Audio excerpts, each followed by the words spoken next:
Professor Ram, you admitted maximum? Yes, sir. Yes, sir. I'm admitting now. So, but the tendency of our participant is usually they join after 6 o'clock. Yeah. So, but anyway, we will start at 6 o'clock, sir. Maybe another 1 minute we will wait and start at 6 o'clock. Give 1 more minute grace. No problem. Yeah. They should not miss the introductory session of Professor Laurie. That is more important to know an individual. That makes a lot of happiness to learn about a person who teaches so much in leadership. Yes, sir. Yes.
Shall we?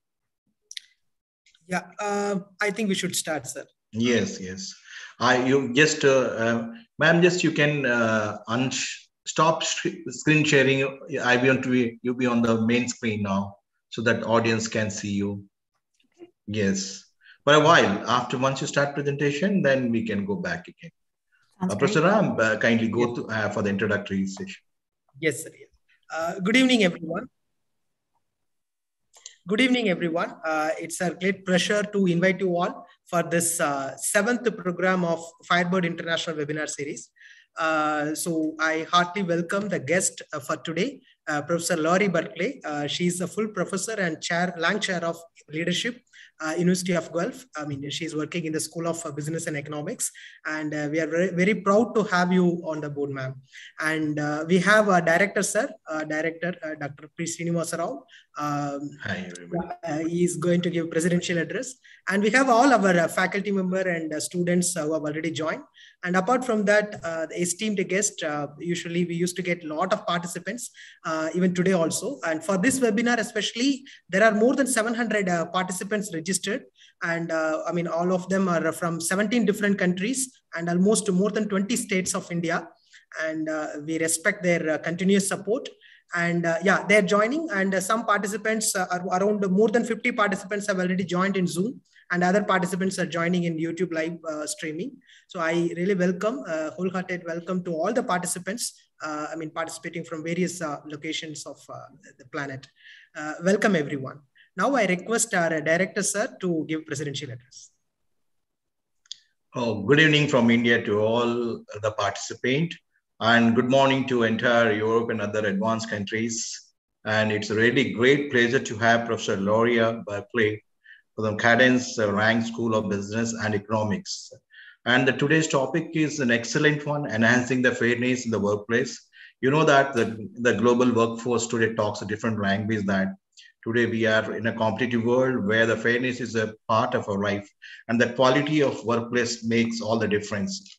Today, we are building the organization culture with the quality of life in the workplace. And also, we do respect a lot in the cross-cultural issues. Today, the workforce is no more a national level, it's all a global workforce. And ethos and balanced workforce and balanced work timings are very important. And also, in this so fast world, we need to give the impact and importance, consideration for social and emotional intelligence in the workplace also. Professor Laura happened to be an outstanding coach and a professor in the leadership domain. And I could see a brief profile of her that she has got many awards and outstanding credential through her research. Such kind of, a brilliant scholar in the leadership domain will give a lot of impact to all the scholars who are participating today. And how much they can learn also is a question of today's session with interactive questions, and also, how she can address also. And when we talk about India, India is a leading in the world today, the leadership itself. When you see that the political governance and technology, somewhere we are also standing. There was a time that we were not recognized in many parts of the country, but today we became the technology leaders. People like you will really enhance the competency of young graduates in India. And since the participants more are from India and other Asian countries also, where the technology component, behavior component, and leadership component plays a vital role in the economic and as well as social development, your thought-provoking address will definitely change, bring a transformation in the many scholars. And before that, I would like to introduce Firebird Business School, which is situated in Coimbatore and the south part of India. Then industry business link business school. We are a 2,500 crores conglomeration in the verticals of textiles, spinning, garments, chemical textile, which we supply to Indian Army, and also in the dairy products and food products. This business school is an SR work of our parent company, Siva Texan, which sponsor us. And we do respect the academia at large while having an industry with us as a support. And bringing scholars like you and leadership coaches like you will enhance the competency of our faculty and the wisdom in our own education and training and development. That all makes a big change for us. So once again, on behalf of Team Firebird International Business School, I welcome you and welcome all the participants across the globe. Thank you, one and all. Thank you, sir. Thank you so much for your presidential address. Now, I formally introduce Professor Laurie Barclay. Professor is a full professor and a Lang Chair in Leadership in the School of Business and Economics of University of Guelph, Canada. And her research interests focus on fairness and its interaction with the leadership and creating healthy workplaces. Her research has appeared in top-tier outlets, including the Academy of Management Annals, the Journal of Applied Psychology, Journal of Management, and Organization Behavior and Human Decision Process. Her research has received numerous awards and has been supported by prestigious grants, including Ontario Early Researcher Award and Ontario Early Researcher Award and multiple grants from the Social Sciences and Humanities Research Council of Canada. Laurie is also an enthusiastic teacher and mentor who has received multiple teaching awards and commendations, including the Alumni Award of Excellence for her mentoring. And she is currently an associate editor of the Journal of Organization Behavior. We're proud to have you here, Professor Laurie Barclay. Please proceed with your presentation. Thank you. Wonderful. Well, thank you both. Big applause from all of us. Welcome you on board. Thank you. And thank you so much for the warm introductions as well. I'm thrilled to be here and to have this chance to interact with you all. And so for today's presentation, what I was hoping to focus on is fairness in the workplace, and more specifically, looking at the emotional landscape of workplace unfairness. And so we know that fairness is really important, but in order to be able to manage it effectively, we need to understand what it can do in terms of prompting emotional reactions and how we can actually manage those as well. So I'm going to be going through a series of different studies that I hope you find very interesting, and then we'll also have a Q&A at the end. So please don't hesitate to list down your questions so we can have a really interactive discussion. I'm really looking forward to that. Okay, so just to get started here, I'd like to define for you what I mean by organizational fairness. Really what this is subjective and evaluative perceptions of unfair treatment in the workplace. And so this is really in the eye of the beholder. And the key word here is perceptions. It's very cognitive, the way that we've actually defined it in the literature. So, however, we know that with these perceptions, people often have emotional reactions. So if you think about the last time you felt unfairly treated, I'm sure you probably had a very strong emotional reaction. And so what I'd like to argue today is that we need to really take these perceptions and add in the emotions.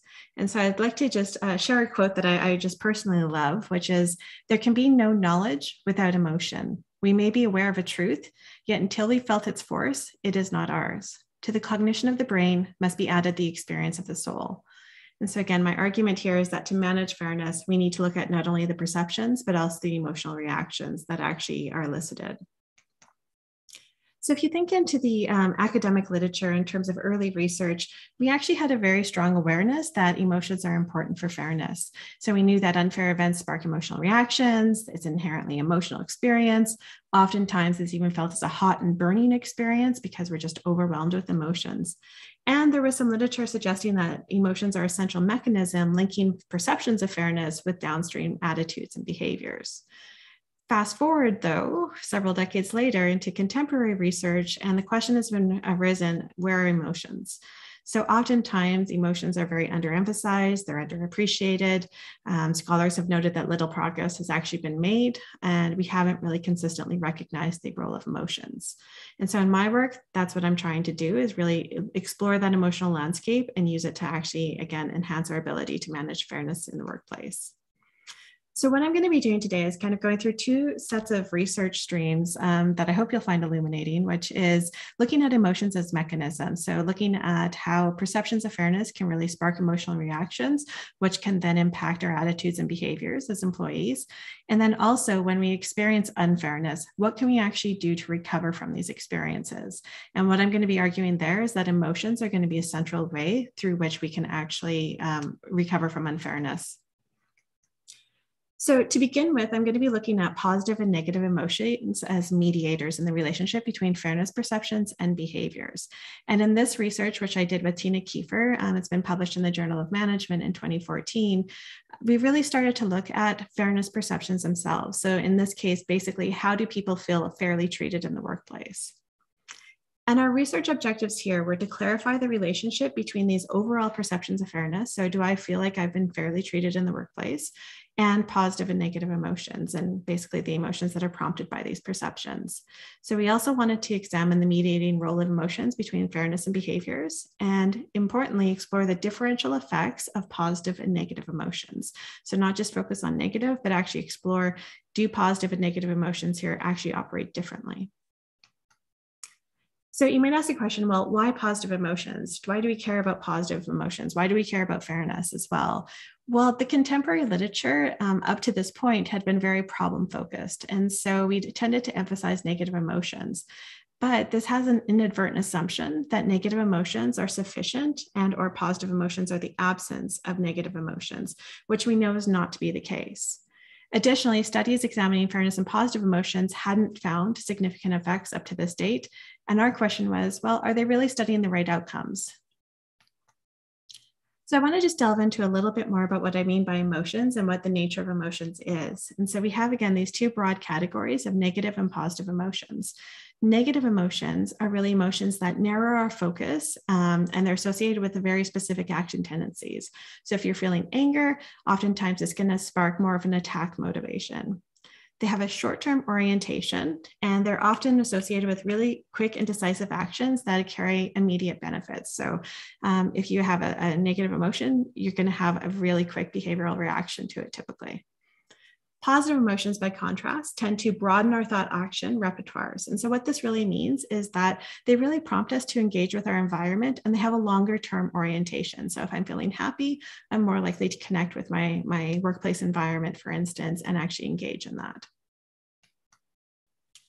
So in this research, what we were trying to do is to resolve two theoretical inconsistencies. So on the one side, there's the asymmetric perspective. And this perspective really suggests that negative emotions are more influential regardless of the outcome. So many of you might know this as the bad is stronger than good. On the other side, there's another theory that is the broaden and build theory from Fredrickson. And what she suggests is that negative emotions are really important for understanding avoidance behaviors, but positive emotions are very important for understanding approach behaviors. And so again, we wanted to see, okay, well, which one of these theories is actually right? So in terms of avoidance, what we decided to do was to look at withdrawal behaviors. And what we argued here is that negative emotions will be more influential for avoidance behaviors.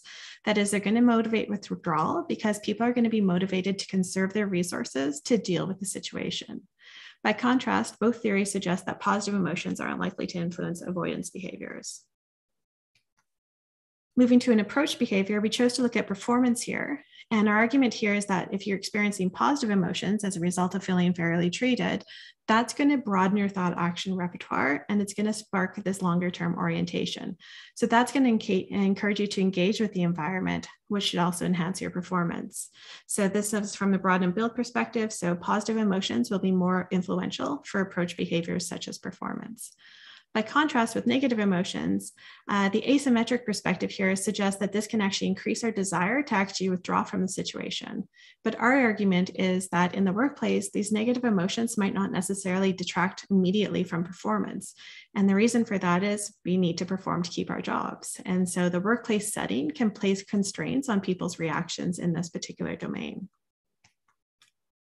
We also looked at how this can actually impact whether or not individuals will help their coworkers. And so what we argued here is that, again, if you're feeling fairly treated, this can prompt positive emotions, and that can actually promote engagement with your coworkers. So it's going to be fairly influential for actually predicting these types of behaviors.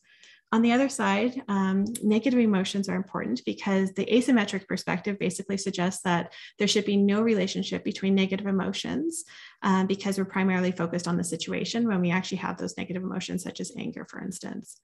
However, what we argued was helping can actually facilitate coping in the short term when you have negative emotions. So if you're feeling less fairly treated, that sparks negative emotions. You might actually approach your coworkers and help them because it's a way of relieving, validating, or distracting the individual and or by buffering their anxiety.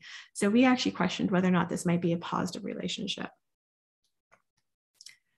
So in terms of our methodology, we actually did 2 studies here, which replicated the findings. I'm only going to present one in the interest of time, but we looked at 2 surveys that were separated by a month. We used validated scales for all of our measures, and it was a sample size of 451 individuals. And here's what we found.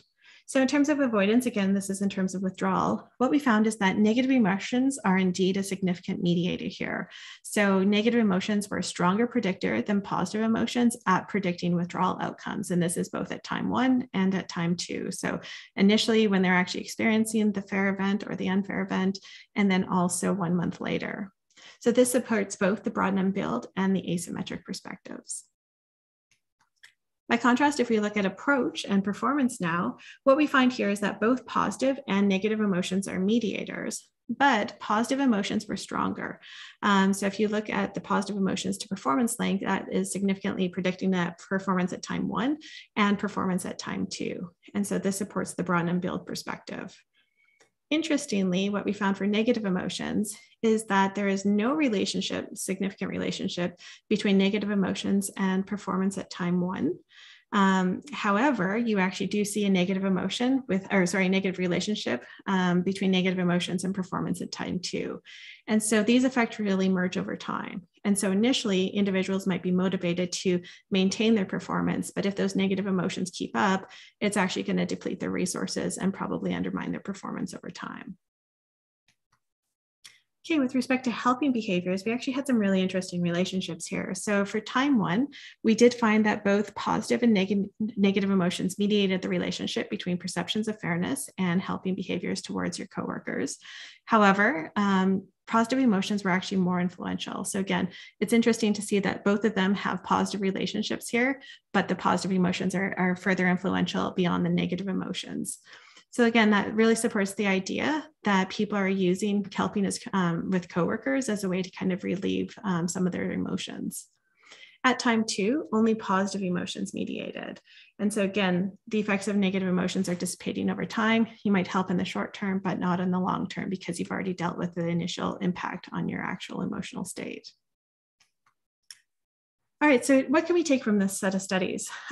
Basically that emotions are important mediators, but we also have to understand how it can actually be impacted by the importance of context and time. So the effects might change over time and be impacted by the fact that we're in the workplace and we might not have the options, for instance, in terms of performance, in terms of how we want to deal with this.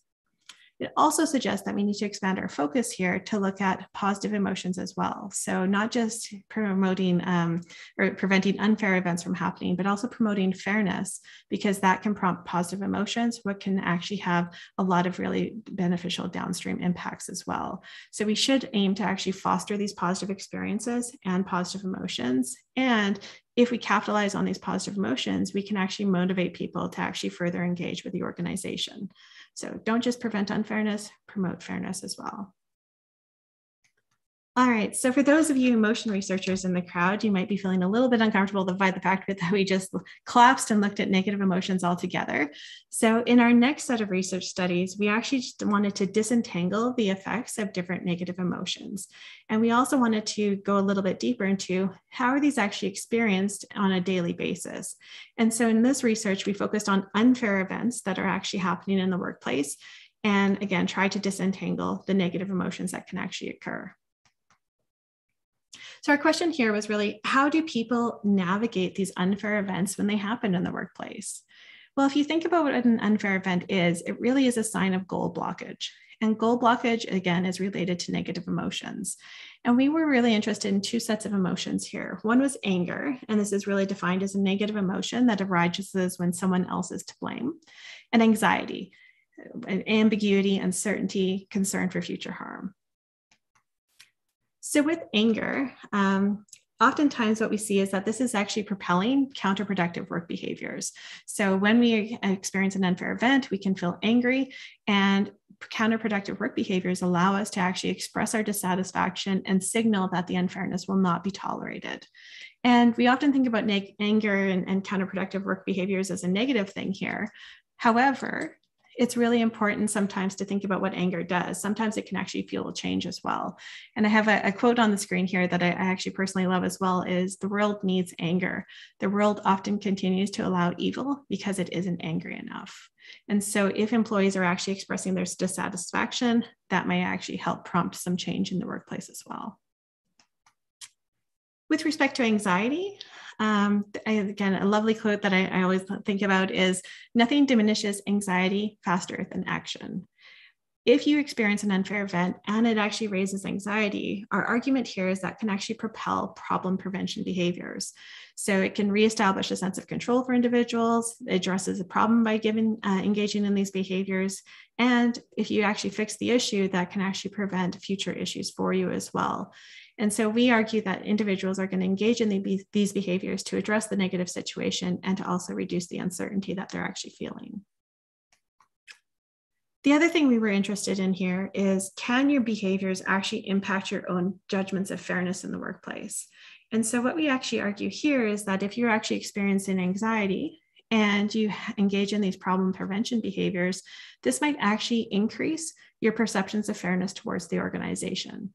And so our argument here is that because you're actually fixing the problem through problem prevention behaviors, you're engaging in corrective actions, this can actually reduce uncertainty. And when we feel less uncertain, that is also a need underlying fairness perceptions. And so if we're feeling less uncertain, that can actually make us feel more fairly treated in the workplace. And so we're addressing those psychological needs underlying fairness. By contrast with anger, again, we're arguing here that that's going to produce counterproductive work behaviors. And we suggest here that that's actually not going to probably impact your downstream fairness perceptions. And the reason for that is that counterproductive work behaviors, they signal that you're not satisfied, but they don't directly address the issue. So we actually argue that that's going to have little impact on your downstream perceptions of fairness because you're not actually addressing those psychological needs with that response. All right, so in terms of a methodology, we actually had a sample of participants in the UK who actually did a daily diary study. And we actually asked them every day, have you experienced an unfair event at work? And if so, describe it. And we followed them for 10 diary days to basically see how this actually impacted them on a day-to-day basis. So I'm just going to kind of give you a sense of what this actually looks like in terms of setup here. So basically what we did is we were isolating on the days in which they've actually experienced an unfair event. And what we were interested in is how they actually felt about the organization before they actually experienced the unfair event. So that's the previous day. So their pre-existing overall fairness perception. So do they feel treated fairly by their organization? Then what actually happens on the day of the unfair event? And then what happens on the next day after the unfair event. All right, so in terms of our argument here and the results that we actually found is that if you actually thought your organization treated you fairly in advance of the unfair event, that actually decreased your tendency to experience anger. And if you had less anger, you anger was actually important for propelling those counterproductive work behaviors. So if I feel treated fairly, I'm less likely to experience anger. But if I do experience anger, that's going to propel counterproductive work behaviors. All right, in terms of anxiety, what we actually saw here is if you actually did feel fairly treated before the unfair event, that increases the anxiety that you actually feel. That anxiety can actually propel you to, again, engage in those problem prevention behaviors. And if you engage in those behaviors, you actually are more likely to feel fairly treated the next day. So again, this is actually important to consider too here, is that we're controlling for baseline. So it's not just that you actually brought your perceptions back to baseline, you actually feel more fairly treated as a result of actually having engaged in fixing the problem underlying this event. So very different implications for anger versus anxiety. And so what we'd argue here again is that pre-existing fairness perceptions are going to influence the way that you actually experience events. And so we want to make sure that we're actually engaging in behaviors and actions previous to unfair events so that we can actually develop those fairness perceptions and make sure that they're positively supported there. And another really important implication here in terms of the emotions of this is, again, emotions direct behaviors.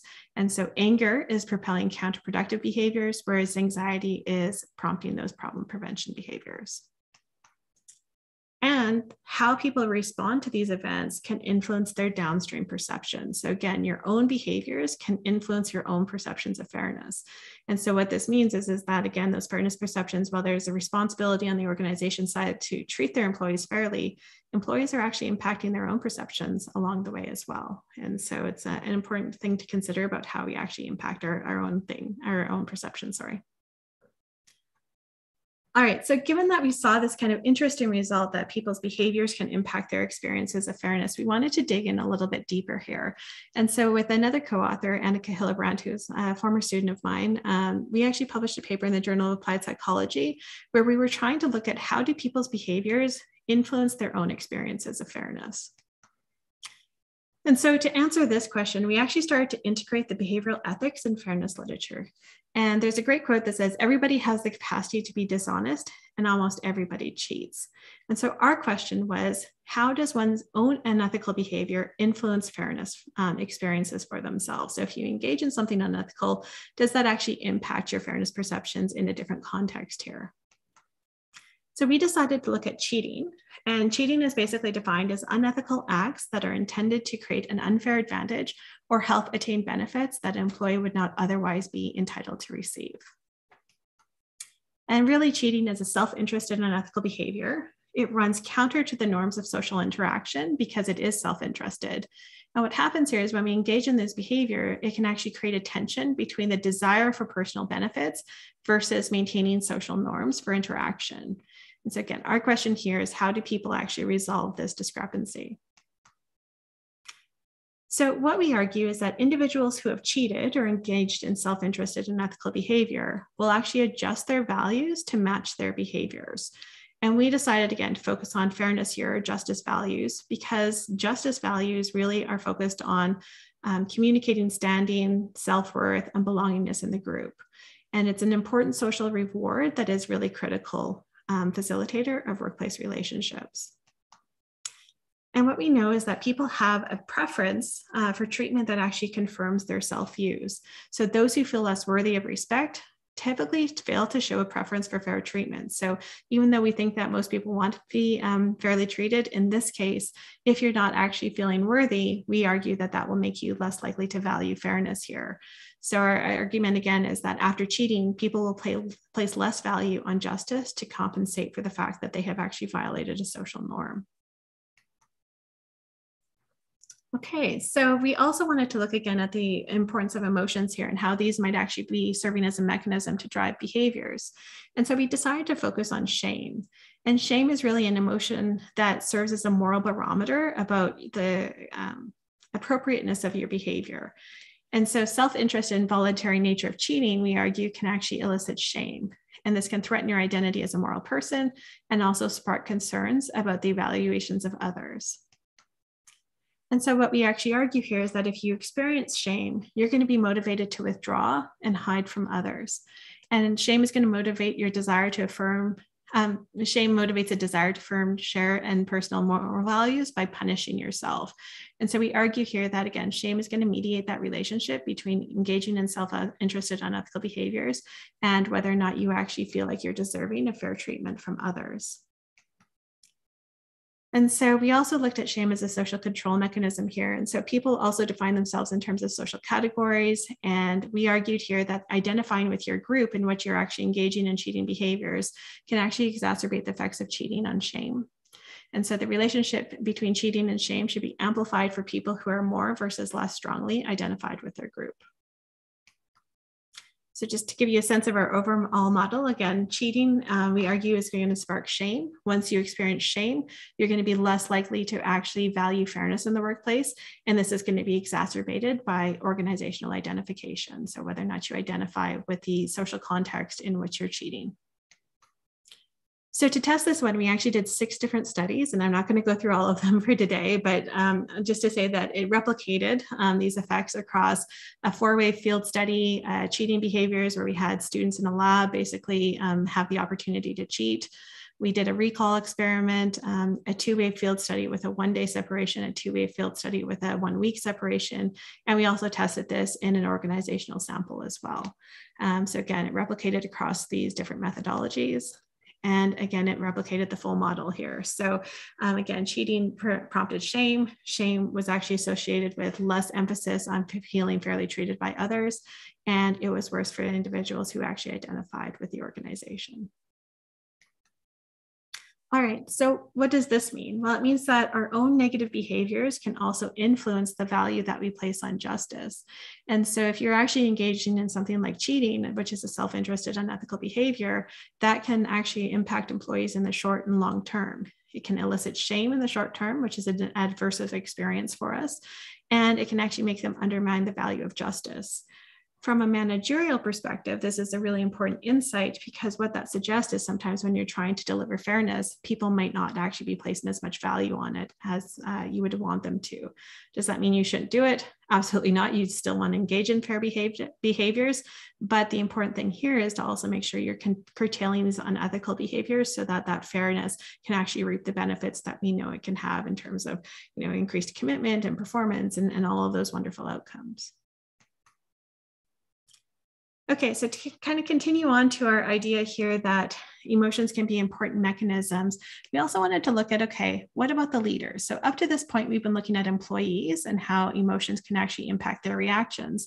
Well, how can emotions actually impact leaders and how they actually deliver justice in the workplace or deliver fairness? So this is an article with my co-authors, Annika Hillebrandt, Maria Francisca Saldana, Dan Brady, and myself. It's in Press at Human Relations. And in this study, what we basically were looking at is delivering bad news. And so if you think about when you're delivering bad news, we're often motivated to actually uphold justice rules in this context. We want to deliver the news fairly. And why do we want to do that? Because it curtails risk to ourselves. It curtails risk to the relationships as well. We want to make sure that they don't shoot the messengers. The more we're actually being fairly fair to our employees, the more responsive they will actually be in terms of positive responses. But our question here was, are all managers really motivated to actually deliver justice? So we say that there's this tendency to uphold justice rules, but does this actually broadly apply? So to answer this question, we actually looked into the importance of core self-evaluations. And so this is really defined in terms of 4 dimensions. One is self-esteem, so the value that one places on oneself. Generalized self-efficacy, so your belief in your ability to succeed. Locus of control, the extent to which you actually think things are caused by internal or external focus. And low neuroticism, so the tendency to avoid exhibiting poor social and emotional adjustment as well. And typically speaking, when we look at managers and leaders, what we actually see is oftentimes they're promoted into positions of authority or in terms of leadership roles because core self-evaluations can often enhance effectiveness. So we see in the literature, it's been broadly analyzed, looked through meta-analyses, that core self-evaluations are typically positively associated with effectiveness as a manager or leader. However, we're arguing in this research that core self-evaluations might actually be negatively associated with the enactment of interpersonal justice. And interpersonal justice is really the extent to which we're treating people with dignity and respect. And so what we actually argue here is that if you're actually high on core self-evaluation, so you have a good sense of, feeling capable as a leader, for instance, that's actually going to impact the way that you appraise the situation of delivering bad news. So in this case, what we argue is that you're going to be less likely to actually see this as a social threat. And these appraisals are important because the way that you appraise the situation is going to predict your emotional reactions to it. And in this case, what we argue here is that if you're less likely to see social threat, you're then less likely to experience anxiety. Anxiety in some cases, though, can actually be a very positive thing. So in this case, anxiety can actually encourage people to engage in fair behaviors to reduce risk. So if you're worried that how you delivered news is actually going to impact your relationship with your employees, then you want to make sure you manage that effectively. But if you're not experiencing that threat or that anxiety, you might be less likely to invest in delivering news fairly in that case. So again, what we're arguing here is that if you're high in core self-evaluations, you're going to be more secure in the face of criticism, more confident in your own abilities and capabilities, or opinions and capabilities, I should say. And you're going to probably experience less social risk and greater coping potential, which means you're going to be less anxious about the situation. So again, what we're predicting here is that for those core self-evaluations, if I feel like I'm high in core self-evaluations, that will actually impact the way that I appraise a situation. I'll be more likely to see that I think that I can cope with it. If I think I can cope with it, I'm less likely to feel anxiety. And if anxiety is important though, because it can actually impact whether or not I engage in behaviors that convey dignity and respect. So we actually did this methodology across 4 experiments with full-time managers, and we looked at it across 2 different contexts, the context of a layoff and also the context of a denial of a promotion.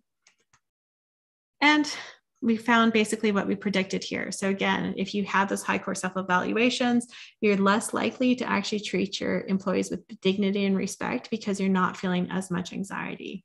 And importantly, these effects hold regardless of a ton of different individual differences that we looked at in terms of, whether or not you feel empathy, a sense of power, the dark triad. This is a pretty robust relationship as well. And so taking together, what does this all mean? It means that emotions are really important mediators for employees and for managers. Another key insight here is that negative emotions are not always bad for managers. Again, we often talk about, if we're delivering bad news, we need to reduce emotions. However, we want to reduce things like anger because that's not going to actually allow us to communicate effectively. But anxiety, again, can be really important for actually propelling us to want to actually deliver our news with dignity and respect. So it needs to be a little bit more nuance here. And again, just because you're feeling anxious in a situation doesn't mean that that's actually a negative thing. It can actually be a very positive thing. Okay, so up to this point, I've been looking at emotions as a mechanism. What I'd like to do is kind of shift gears here now and look at emotions as a recovery mechanism. So once you experience an unfair event, how can you actually recover from that? Again, what I'm going to be arguing here is that emotions are going to be pretty central to allowing yourself to actually recover from unfairness as well. So this was actually work done with my co-author, Dan Skarlicki, published in the Journal of Applied Psychology. So I just want to kind of take you into, again, the experience of unfairness and how employees often kind of grapple with these issues. And so this is a great quote from an employee who actually experienced unfairness in the workplace. And they said, "There are days I don't think about it. Think about what he did to me. In fact, I consciously try to focus on happy thoughts. But then someone will remind me of what happened, and my anger and bitterness will just break through, overwhelming me like a hot flash. Despite my efforts to control my feelings, they just overtake me." All right, so given the impact on this, our question was, how can individuals cope with these negative experiences? How can we actually help them recover? We want to do our best as organizations to prevent unfairness in the workplace in the beginning as much as possible. But when unfairness does happen, what can we do to help individuals cope? And so to answer this question, we actually turned to research on trauma and negative experiences to really provide some insight here. And what we actually found is that, or what we argue, sorry, is that resolving negative experiences doesn't come easy. So if you think about when you feel unfairly treated, it serves as unfinished business, and it can reactivate these negative emotions every time you think about the event. So what do? Most of the time, we actually try to inhibit. And so what we do is we consciously withhold or suppress thoughts, feelings, behaviors. And this can actually consume a lot of physical, mental, and emotional energy, which can place stress on the individual. So despite the fact that we're using this as a coping mechanism, it can actually be dysfunctional by actually consuming all of these resources for us. Psychologically, what this does is it prevents understanding, and it increases rumination and thought disturbances. So how can we actually address this? We looked at expressive writing here, and the typical expressive writing procedure involves writing about the experience for about 20 minutes a day across 4 days. And why it's been argued to work is that it can actually release emotions, it can allow cognitive processing, it creates a story, and once you actually create a story, you can attach meaning and put the experience into perspective. So this can actually decrease demands on physical and psychological resources because you don't have to devote those to suppressing it anymore. You can actually just process it and then start to move on from it. So relating this now to the context of workplace unfairness, why should it work for unfair workplace events? Well, we know these events can, again, spark emotional reactions. We have to actually understand what's going on in the event to be able to move past it. So we need to cognitively process it. And we experience similar outcomes when we experience unfair workplace events as trauma victims. So there's a lot of kind of parallels here that we think would actually be important for actually understanding here.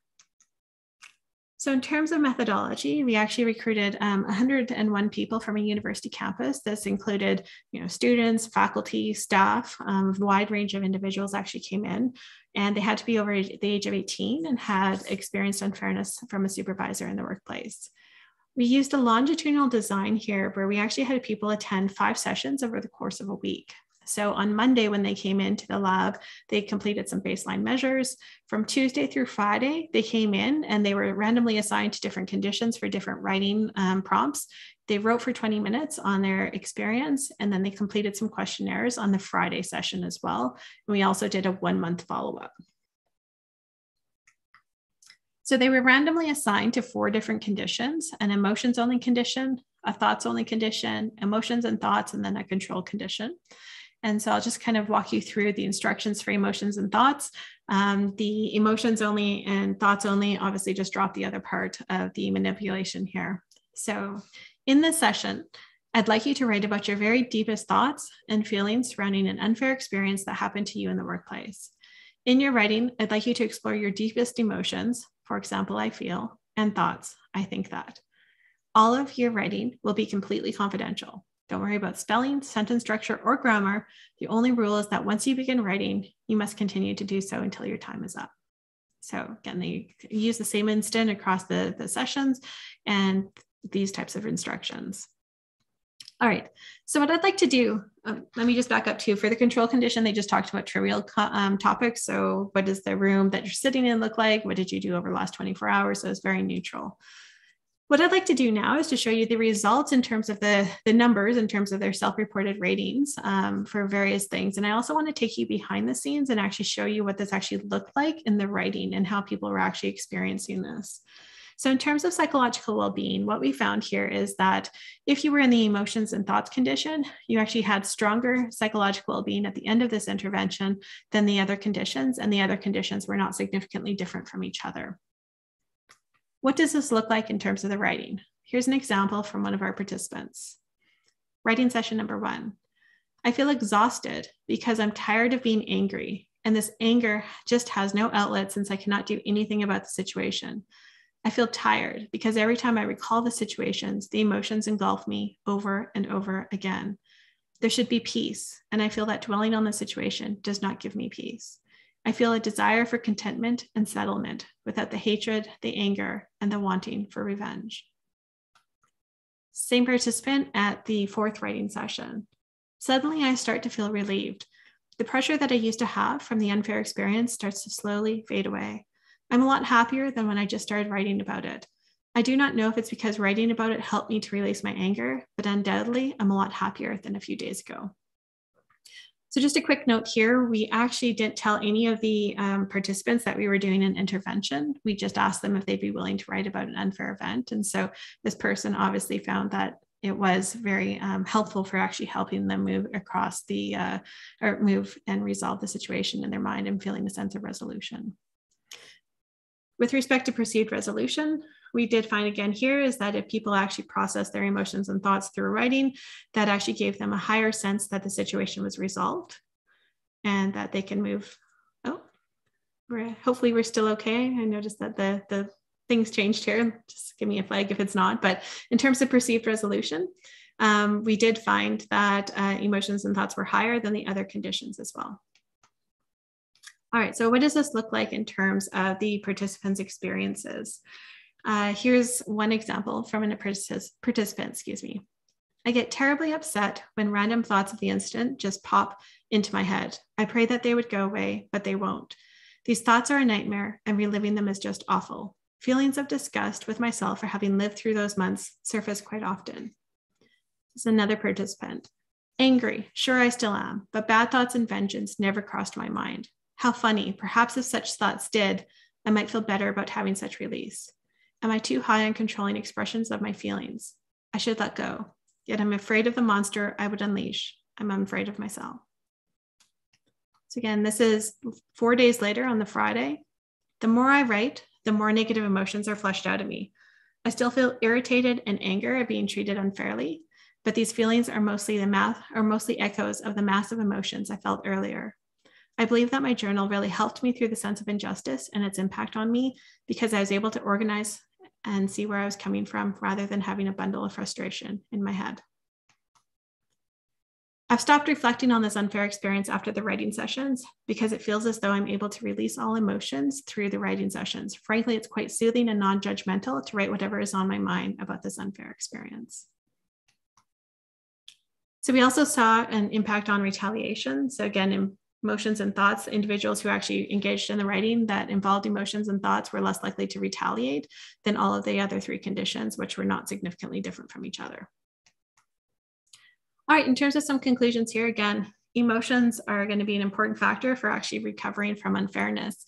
So venting emotions here through writing and allowing the expression of negative emotions can help individuals move towards starting to cognitively process their experiences. And once we cognitively process, we can take meaning from that and actually, again, recover from it and move on. And again, those emotions and thoughts condition was most effective across all of our outcomes. If you're interested in this line of research as well, we also did some follow-up studies where we found that if you incorporate positive emotions into the writing, you can promote forgiveness. And if you actually try to find meaning in a negative experience, that can actually promote resilience. All right, so taking this all together now, what are some overall conclusions that we can actually draw? Emotions are an integral part of the experience of unfairness. They can serve a variety of different roles within the context of fairness and actually help us manage these experiences. And a better understanding of fairness experiences can be garnered by incorporating emotions. So hopefully I've convinced you of that through these research projects. All right, so I'm happy to stop there and take some questions. Yeah, thank you so much, ma'am. It was a wonderful knowledge sharing session for us. I hope participants are having a bundle of questions. Yeah, participants, you please ask your question. Either you can unmute yourself and ask, otherwise you can put in the chat box. I will read it out. Yeah, just to start with, may I ask a question, ma'am? Yeah. Yeah, sounds great. Yeah, so as a B school faculty, who's teaching OB HR papers, and also we are taking care of the well-being of students, especially mental health of the students. So for that, we prefer having NLP training for our students, neuro-linguistic programming. So when we connect it, the dimension is a little bit different in NLP when we handle it. So what do you think? What will be the role of NLP in molding the students, their emotions, and directing towards goal achievement kind of things? That's a great question. Let me just kind of take a step back first. I will say that the expressive writing paradigm that I actually presented, we've actually found that that can be very helpful for students and actually help them. It's been shown to actually increase their grades and their adjustment to university and programs and things like that. So that can actually be incredibly important. I think an underlying theme of this research as well is the importance of just understanding emotions and also how to regulate those emotions. And so providing them with feedback on how that is actually experienced for them, how they can actually improve those skills, I think is a great strategy in order to be able to manage not only, their experiences of unfairness, but also training them to actually become leaders who can actually make sure that they're delivering, bad news unfairly and treating their employees respectfully and with dignity as well. Yeah, thank you, ma'am. We have a question from one participant. Can I ask some questions? Yeah, please introduce yourself. Actually, my name is Dr. Sonika, and I'm from Chandigarh, Punjab. Great. Working as assistant professor. So my question is like, ma'am, sometimes, it's very difficult to identify your emotions as well. So please let me know that is there any technique or is there any methodology to identify or to understand your emotions or the emotions of students as well?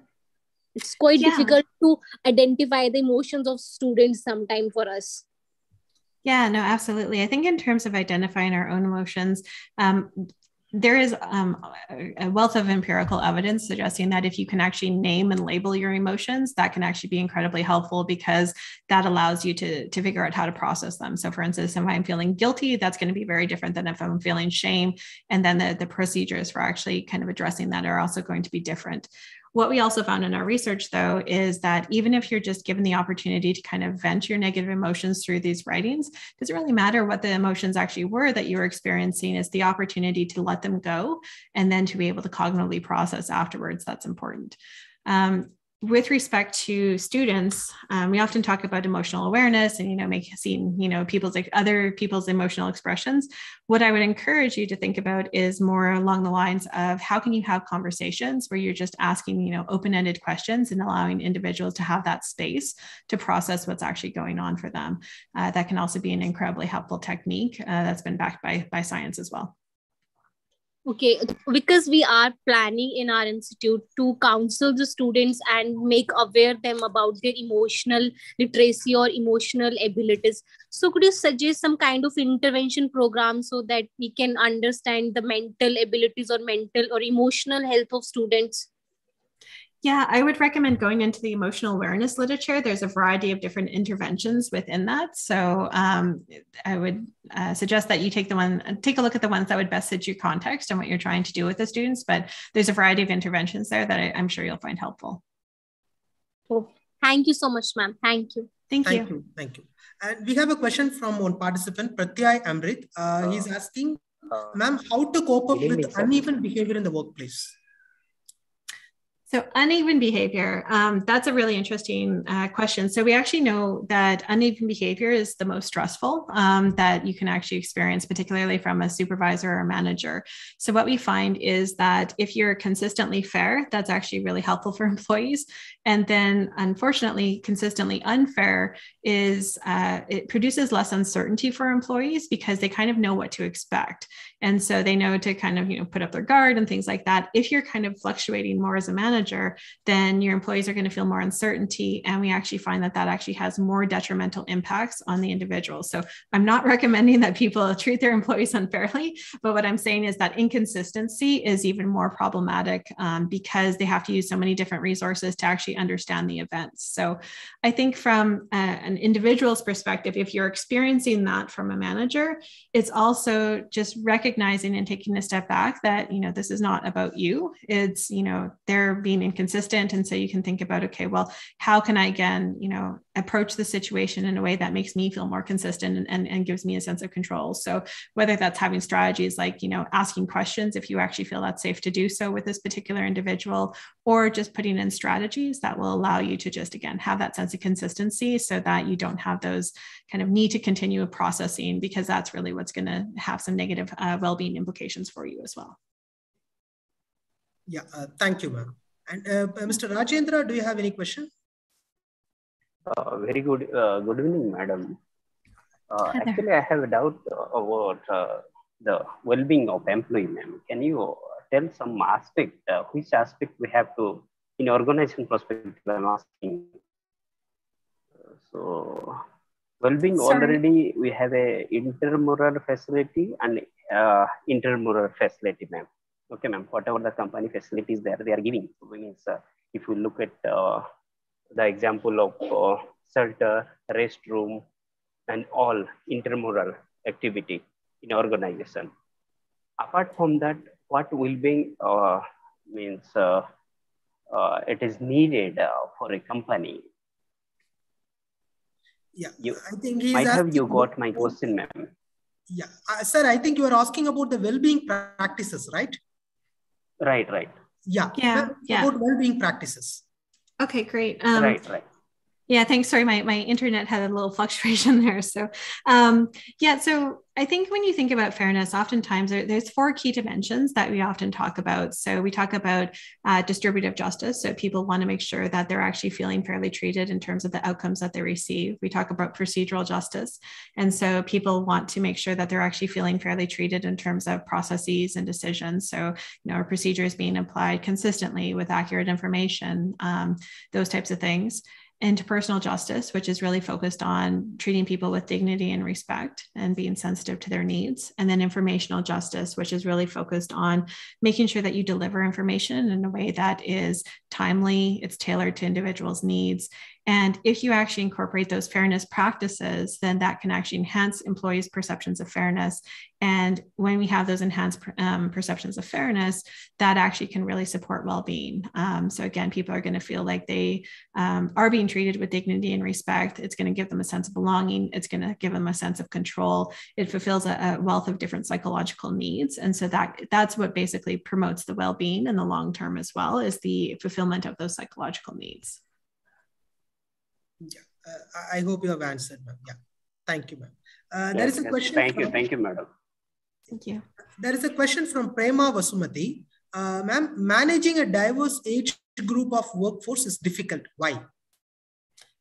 Because people all have different expectations. And so oftentimes when we think about, again, fairness being in the eye of the beholder, if everyone has different expectations, then how do you manage that? And so we actually have an interesting expression that people like to be treated consistently, but uniquely. And what that really means is, yes, we want to have procedures in place, but we also want to make sure that our own personal needs are actually being considered. And so if you just broadly apply procedures without actually considering how those are impacting the employees, then that's actually what creates these different experiences for employees in the workplace as well. And so one of the things we actually do encourage, and I know it can be time consuming, but to engage in those conversations with your employees and just better understand what are their expectations, what are their needs, and making sure that you're tailoring information to them so that you can actually meet those expectations. And so if you're able to do that, that can actually, again, help get everyone on the same page and actually move forward from that too. Yeah. Thank you, ma'am. Any other question? Hello. Yeah, hello. Please. Hello, sir. I'm Dr. Tai Manohar. Please, sir. I have a question, sir. Sir, it said in HR that a hungry worker is the best worker. That means the workers have to be paid what is required, not in excess. Is that true? Madam is telling workers have to be treated with respect. They should be given their privileges and all. It is generally told by the managers that they have to keep the workers hungry, just satisfy the basic needs. Is it right? So I think the data supports that if you actually just fulfill those needs, you're actually going to have more committed employees and actually people who are more engaged. So if you think about kind of that hungry metaphor as well, it's like if you're worried about your basic needs, whether or not you're going to have job security, if you, are going to have to always, work so tremendously hard, it's going to focus you on things as opposed to, okay, how can I engage in an effective manner? How can I actually, add value to the organization when you're always trying to kind of keep running on that treadmill? And so what we actually find in the data is that that view of keeping them hungry isn't actually supported if you actually create conditions where people feel really a sense of belonging, that they feel like they're being treated with dignity and respect. They're actually going to be more committed to the organization, and that commitment, it's affective commitment. If you actually feel a sense of belonging, you feel emotionally attached to your organization, you're going to want to go above and beyond. And so that's going to be really important for actually making sure that they're performing well. If on the other hand, you either feel like, continuance commitment in the sense of, you're just here for your paycheck, or you can't actually leave the organization, you're going to do the minimum that's required in order to do that. You're not necessarily going to, try to help out your other coworkers or, go above and beyond the call of duty or engage in those types of behaviors. So I think the recognition of making sure that people actually do feel like they are fairly treated in the workplace can actually have a wide range of beneficial effects that actually really enhance the bottom line in the long term. So making them hungry is probably actually going to detract from the bottom line in the long term.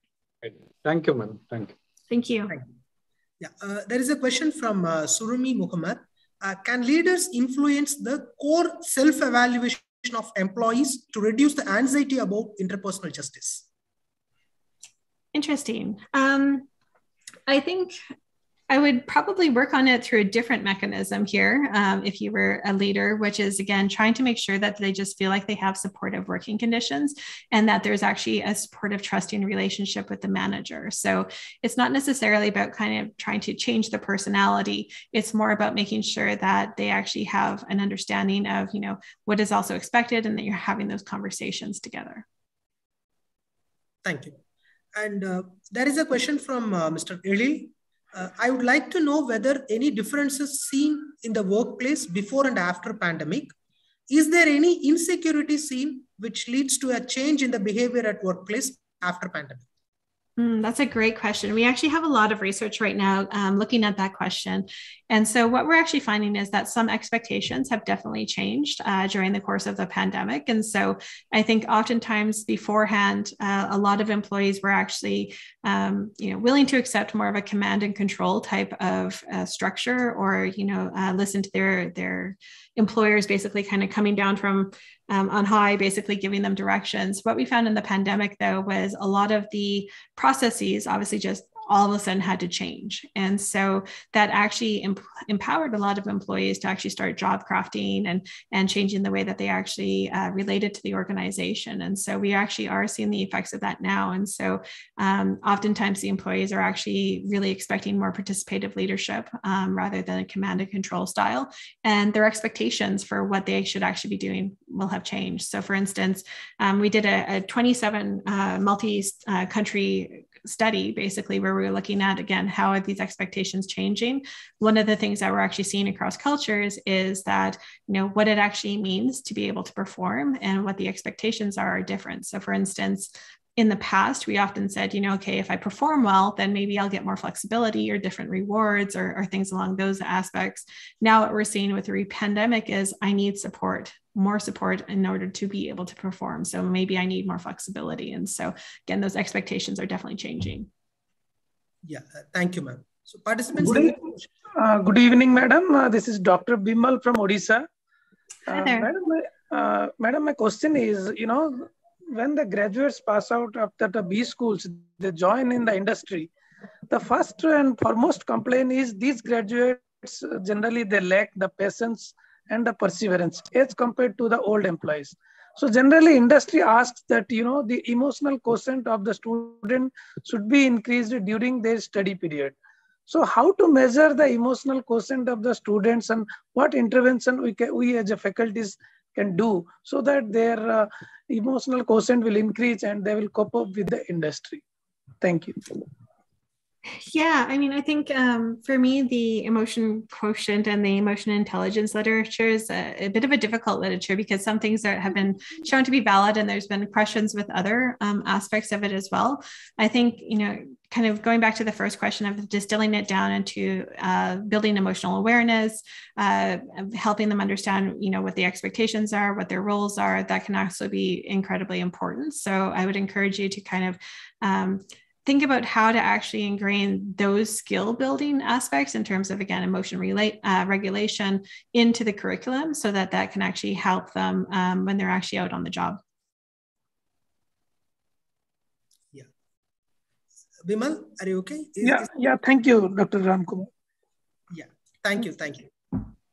Any other questions, participants? Good evening. Yeah, please, sir. Aravind, sir. Yeah, this is Aravind there from Sky Scholar, Research Scholar. Actually, just wanted to check that we have fairness and unfair, right? So for some people, it is a fair and same thing will be unfair for other people. In a management perspective, is it with a company objective it has to be taken, or how it is individual perspective you have to take? That's a great question. Yeah. So the question of, okay, some people will see the same event as basically fair. Another person might see it completely different and see it as unfair. And I think it, again, really, really highlights the idea that this is in the eye of the beholder. So I think from an organizational perspective, what's really important is to make sure that you have good processes in place in terms of good procedures. The managers know how to treat their employees with dignity and respect, and that you're actually engaging in those practices. And then also understanding from the employee perspective that people are going to have different perceptions. And so creating those dialogues between your leaders and your actual employees as well, in order to better understand, okay, what are the obstacles that they're experiencing, and having those conversations allows you to kind of tailor the situation to make sure that it actually meets the employee's needs, but also get feedback on, is this procedure fair or not for, if 100% of your employees are seeing a procedure is unfair, then it's probably time to change that actual procedure as well. Versus, okay, one employee is saying that procedure is unfair. Does that just mean that it's not actually tailored to their situation? And is there something that you can do to help align those things for the employee? So again, we want to treat people consistently, but uniquely. So make sure that you actually do apply the procedures that are in place, but sometimes we need to tailor those procedures to meet the needs of a particular circumstance. So a bit of a combination of both. Yeah, thank you. And there is a question from Mr. Jay Kumar. Is there any time period to maintain emotional bonding with staff, especially when they welcome new joinees or when somebody joins new company? What is the time period to maintain emotional bonding? That's the question. So oftentimes people's perceptions are kind of made within like the first 2 weeks. And so I would really suggest, making sure that they feel welcome, that you actually, if you're going through a hiring process, we have signaling theory, which basically suggests that how they're actually treated in that hiring process is going to impact the way that they actually approach the job and how committed they are to it as well. So I think as soon as you initiate contact with a prospective and or new employee, building that relationship along the way, making sure that you actually have a good support system in place for when they actually join the job, and then maintaining those conversations in the long term is the way to go. Yeah. Okay. Thank you, ma'am. Any other questions, participants? Yeah. Ma'am, one more question from my side. Sure. Actually, in India, we have a regulation body like AICT, All India Council for Technical Education, so which regulates all the technical institutions in India. So for last 2-3 years, they have taken an initiative to inculcate universal human values among the students through faculty. So they are training rigorously. They are training throughout the year. They are conducting training programs, faculty development programs to train faculty to teach the students. One is induction module, another one credit courses on universal human values. But after every program, the participants are asking only one question. So it is beautiful to learn universal human values. Also, we are trying to practice it, but it is very, very difficult to convince students to follow it. Even we are not able to practice. And one more difficulty for B school faculty is most of our subjects, the so-called strategies and other policies, programs, whatever we frame in management education, it is totally or maybe at least 50% different from what we are preaching in the course universal human values. So my question is it practically possible to inculcate those values in management education, especially for management students? Yes, I believe it is. And I would think also in terms of embedding, responsible management practices and values along those lines is also going to be important in ethics. And I would argue that justice should be on the list as well.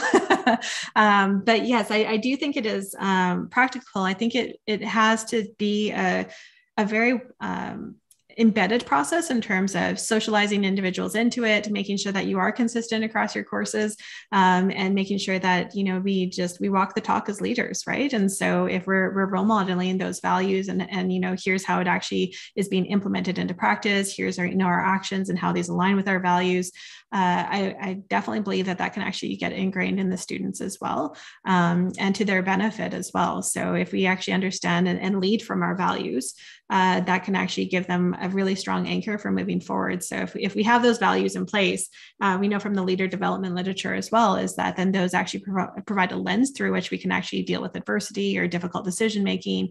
And so it's well worth the payoff, but it requires kind of a multi-pronged approach that deals with it in terms of embedding those values, but also then making sure that we have the symbols and practices and consistency in place to support that as well.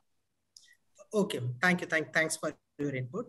And we have the last question from Dr. Sujata. With this, we will conclude. She's asking how to maintain balance between teaching and non-teaching staff. In terms of fairness, I'm guessing for that, or I'll interpret it as fairness. And if I get it wrong, my email address is on the slide, so you're welcome to email me as well. But yeah, I think in terms of maintaining balance, one of the things that we often consider here is, you know, with equity theory, in terms of people typically judge each other based on, you know, making sure that their inputs are kind of relevant, proportional or comparable to their output. So if I put an X, I should actually get out this particular outcome. One important thing to consider there is, like, who are you actually comparing to? And so if you have teaching staff and non-teaching staff that are actually comparing against each other, well, the inputs are going to be different. The context is going to be different. And so it's helping people understand, okay, you know, here is the actual inputs that you're putting in, and here's who you should actually be comparing against as well. And so for things like dignity and respect, obviously we should all be, you know, treated with dignity and respect in the workplace in terms of, you know, different outcomes and things along those lines. If you can start to manage what people are actually using in terms of their input, and how they're actually thinking about that can actually help decrease some of the unfairness perceptions that might arise. Thank you, ma'am. Thank you, ma'am. And some participants are asking presentation, PPT, if it is, if you don't mind to share it. And some participants are asking your contact mail ID to contact you because they are working on some psychology related topics. In that case, can I share your mail ID? Yes, of course. Yes. And by all means, feel free to contact me and connect. And I'm happy to answer questions over email and anything I can do to help, by all means. So don't hesitate to reach out. Sure. And before I hand over to our director, sir, for concluding remarks, there are a couple of announcements.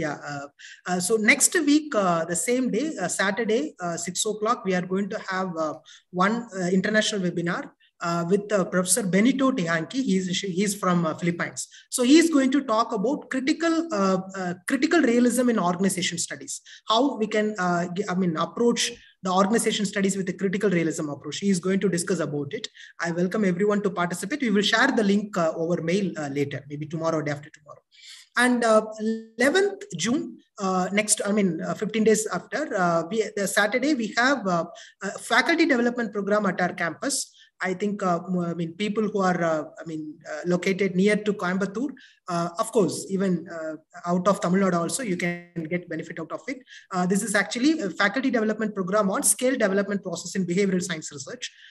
Professor Dilip, our senior professor, and I myself, we are going to conduct the hands-on workshop on scale development using SPSS and MOS.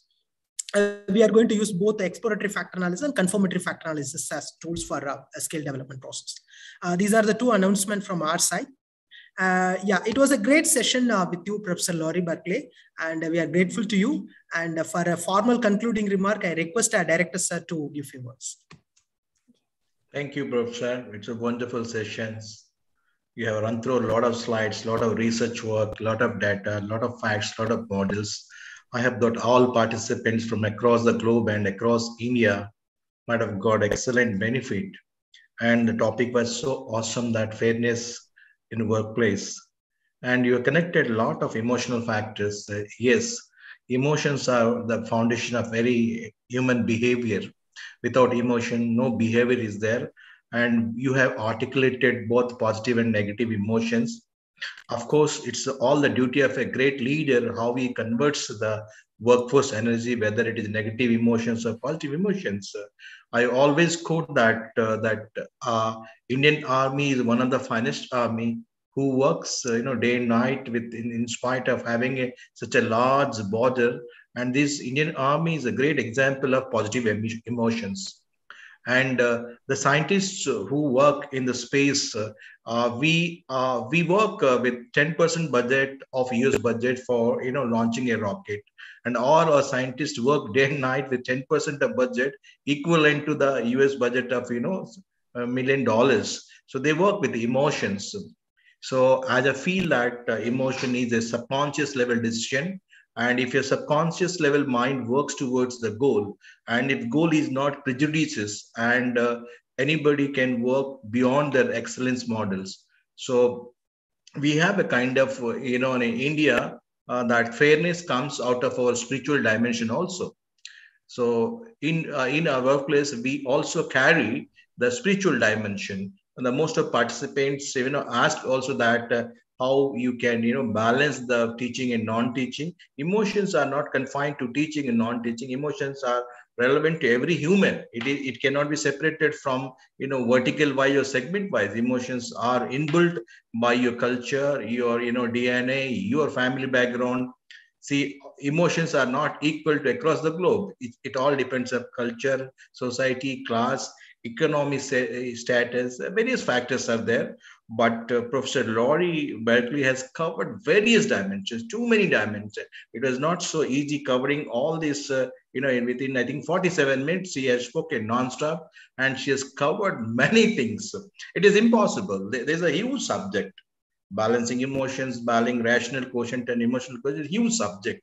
However, you have done a great justice so that so many questions people have listened. That's the reason they have asked you questions.